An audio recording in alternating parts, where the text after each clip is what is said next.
welcome to Unit 8, Part 4 on trigonometry.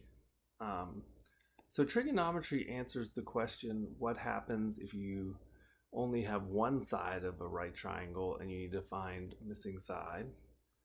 Because trigonometry means the study of triangle measurement.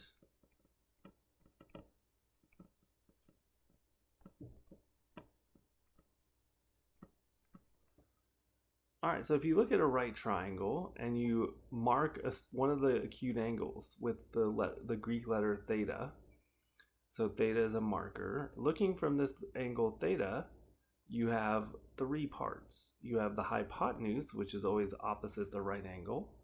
You have the opposite side, and you have the adjacent side. The sine of any angle is the opposite over hypotenuse.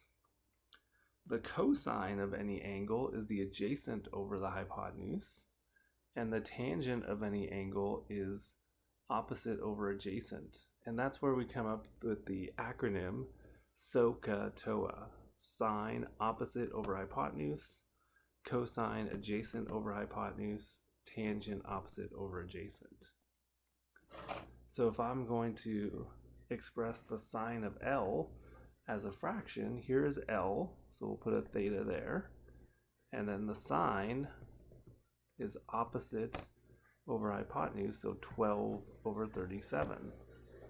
The cosine of L is adjacent over hypotenuse, so 35 over 37, and the tangent of L is adjacent, or is opposite over adjacent, so 12 over 35.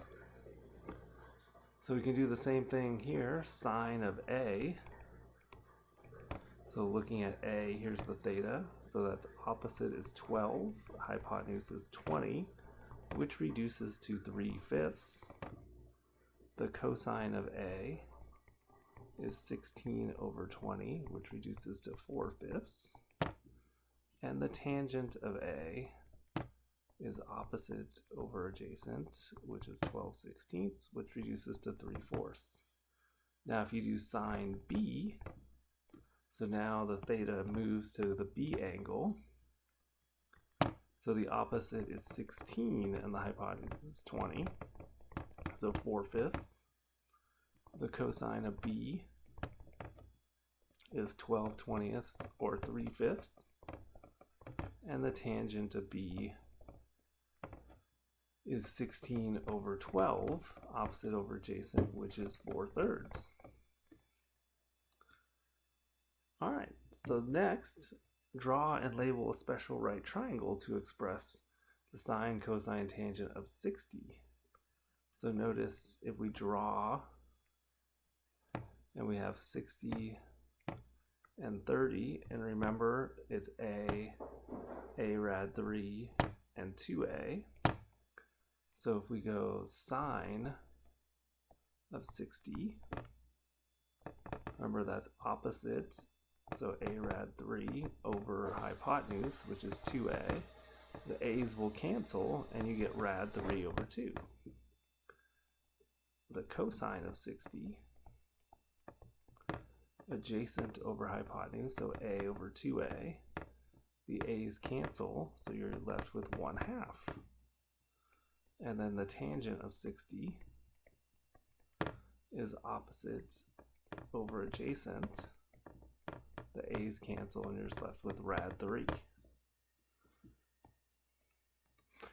All right, next one. A fitness trainer sets the incline on a treadmill to 7 degrees.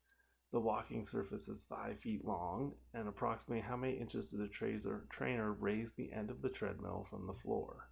So you're trying to find the y. Well, based on the 7-degree angle, y is opposite, 5 is hypotenuse, which means you'll use sine, and that equals y over 5. Now you're going to have to just type sine 7 in your calculator, and when you do,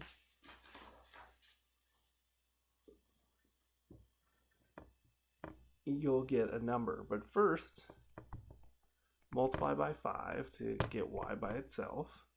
So y is equal to 5 times sine 7. And when you type that in, you get that y is equal to 0.609 feet. Now, if you want it in inches, you multiply it by 12 and you get 7.312 inches.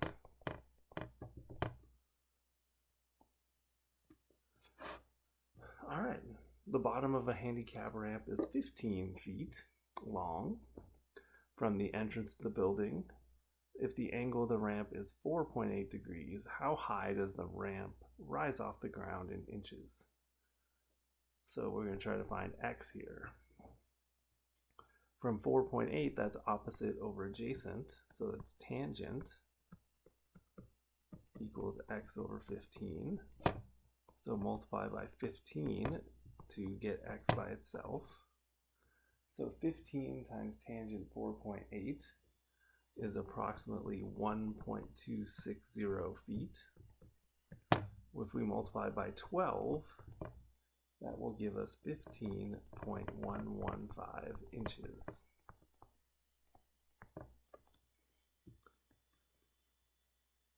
All right, so if we want to find an angle using a trig function, we're going to take what's called the inverse. So if I know the sine of an angle equals 0.532, to find the actual angle, I'm going to type in the sine inverse. And I would do the same thing with the cosine and the tangent. So anytime I'm trying to find an angle using trigonometry, I do what's called the inverse function. So for example, here it says find the measure of angle P to the nearest tenth. So here's P. So notice I have adjacent and hypotenuse, so that means the cosine of P equals 13 over 19. So in my calculator, I'm going to type in cosine inverse 13/19. So in most calculators, you have to hit the second function, then the cosine, and then type in 13 over 19. When you do that, you should get 46.8 degrees. For angle D here, you have opposite over hypotenuse, so that means you're going to find the sine, which is 16 over 23. So to find angle D, it's the sine inverse 16 over 23, which equals 44.1 degrees.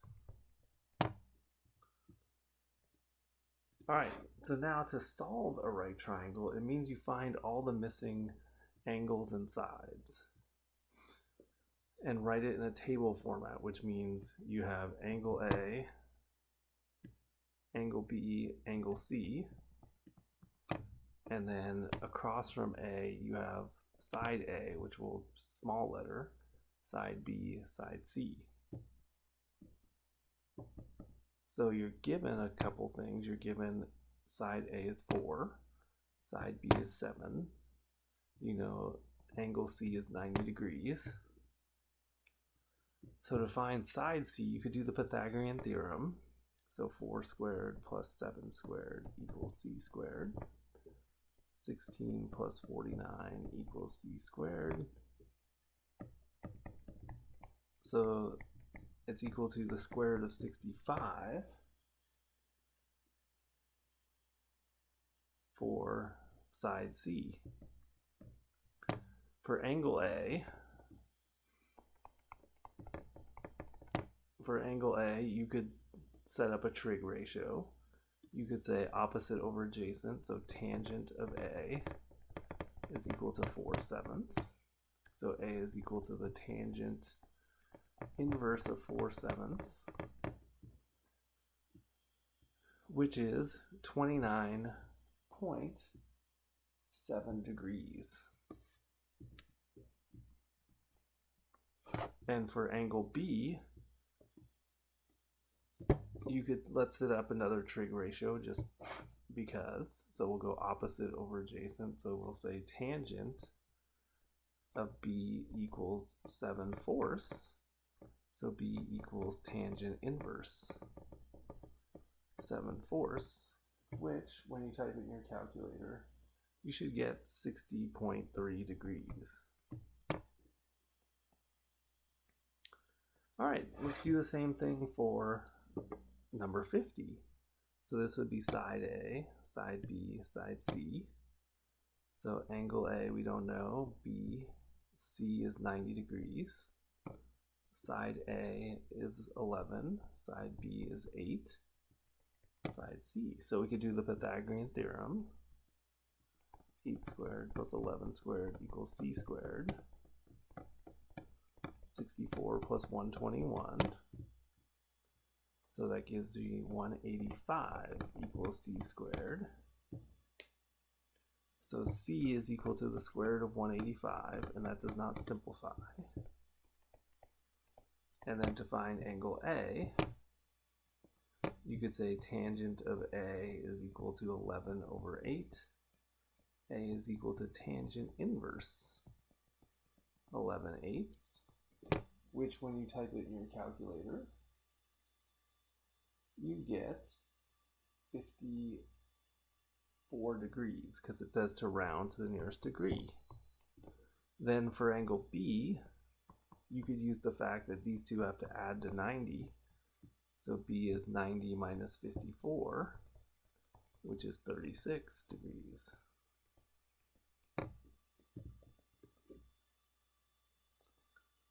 All right, for 51, find the measure of angle B. So that means B is equal to the cosine inverse 0.8926. When you type that in your calculator, you get approximately 26.8 degrees. In a 45, 45, 90, remember it's A rad 2. So the sine of 45 would be, let's say this 45, opposite over hypotenuse, so A over A rad 2. When you cancel, you get 1 over rad 2. Rationalize the denominator, so it gives you rad 2 over 2. Cosine 45, adjacent over hypotenuse, gives you A over A rad 2. Same thing, rationalize, and you get rad 2 over 2 as well.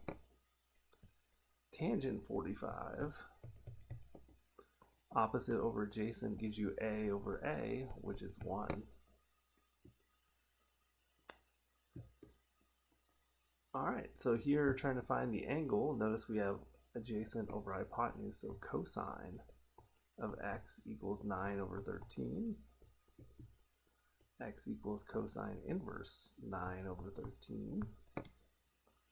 And the cosine inverse of 9 over 13 is 46.2 degrees.